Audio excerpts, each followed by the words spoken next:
ito na ang sign mo para mag-upgrade. Ano, tara? Latest gadgets, tech accessories, dito ang tambayan ng mga techie.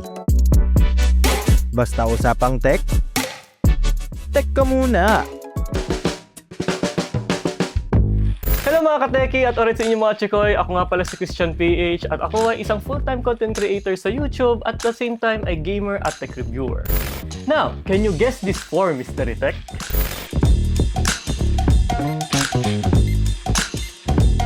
So ito ang Vinco Powerbank na kung saan ay nakadesign to para sa mga heavy smartphone users katulad ng mga estudyante, commuters at the same time ay professional.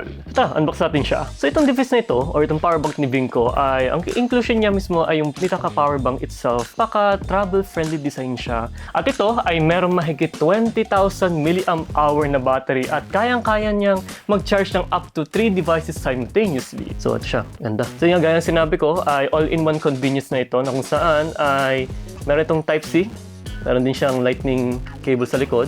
At the same time, pwede siyang saksakan ng USB Type-A at the same time ay Type-C naman dito sa baba niya. At pagdating sa smart charging technology niya ay matutulungan niya mismo i-charge yung mga device ninyo para maging safe tayo pagdating sa mga, sabihin natin, overheating and such pa. Ngayon, gugubuhan muna natin yung Type-C cable na kung saan ay pag ito ay sinaksak ninyo, mag-isa na rin mag-on mismo yung pinaka-powerbank itself at magpapakita ito ng percentage kung ilan na lang yung laman niya.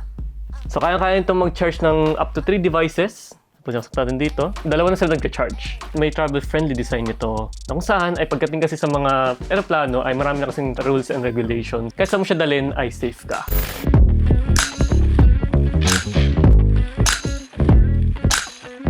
Pagdating naman sa daan, dapat safe din tayo. So next natin dito ay walang iba kundi ang 70My dashcam.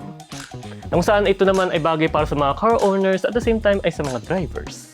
So itong device ito ay meron itong mahigit 2K na resolution. Napakaliwanag no, napaka-crispy rin ng video quality na yun dahil 2K yun.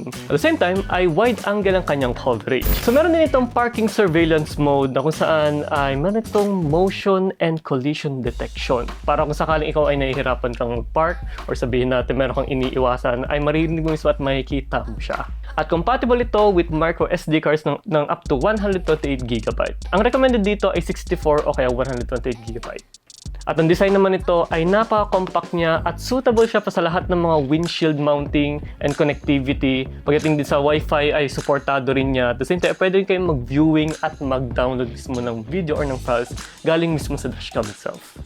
So kasi kailangan ko talaga ng mga dashcam dahil lalo sa daan, mahirap na dahil marami rin sa mga kamote. So ang inclusion niya ay andito mismo si dashcam itself.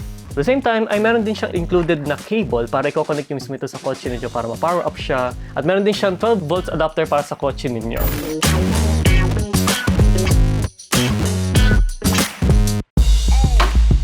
Ngayon, kung katulad mo naman ako na mahilig ka sa music, kasi ako, gumagawa ako ng mga music, lo-fi's more likely, ay kailangan natin ng high resolution na mga audio devices. So, dito papasok si Tozo Golden X1 TWS earbuds. Kung saan ay ito ay isang traveler and commuter friendly pagdating sa mga noisy environment dahil meron itong automatic noise cancellation at napaka-high res ng kanyang audio. Pagdating naman sa design at saka sa style niya, ay napaka-lightweight niya. So, unbox natin siya saglit.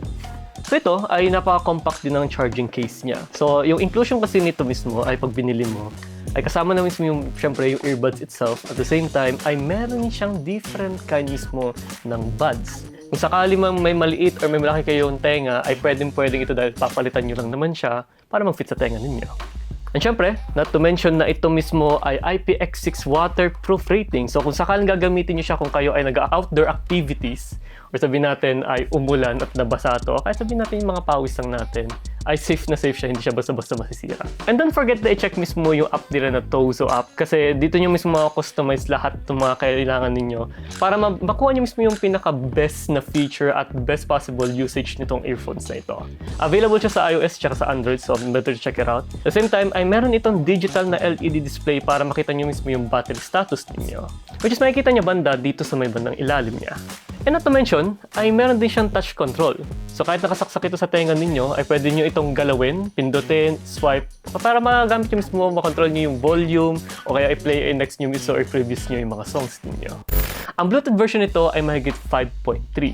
And ngayon, pagdating naman sa range niya ay mahigit 15 meters, so napakalayo na nun. Para kanina yung mga ganito, well, usually sa mga audiophile, but to be honest, kahit sino naman pwede naman makuha to dahil napakaganda ng quality nito. And syempre, hybrid ang kanyang audio noise cancellation. Dual driver siya, so para makuha niyo mismo yung pinaka-best na audio or sound na makukuha ninyo sa mga ganitong klase ng mga earbuds.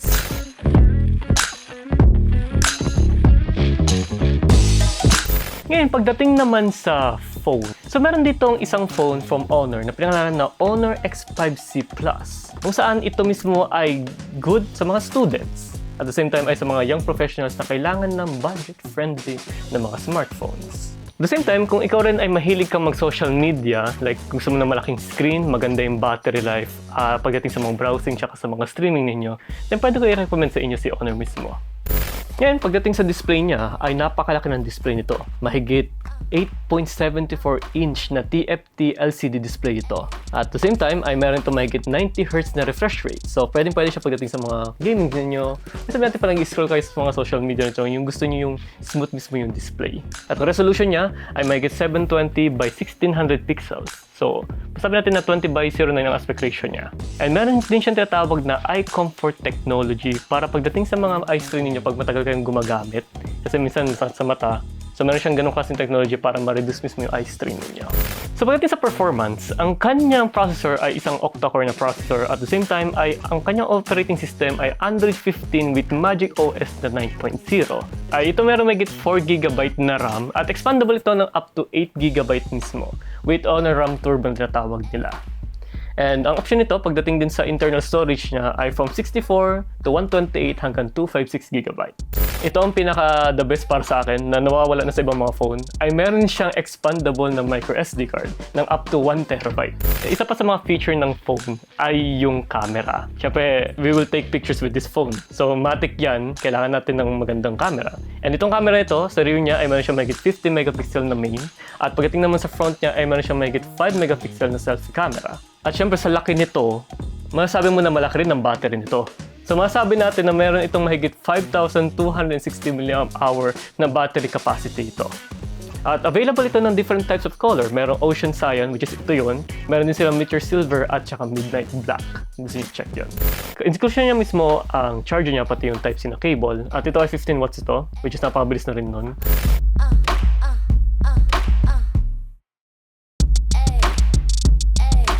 Ngayon, pagdating naman sa tech ka muna tip natin, masabi ko na kung nagloloko o nagahang yung phone ninyo or yung mga devices ninyo, restart mo lang. Kasi minsan, simpleng restart lang ay malaking tulong na yun para sa device ninyo.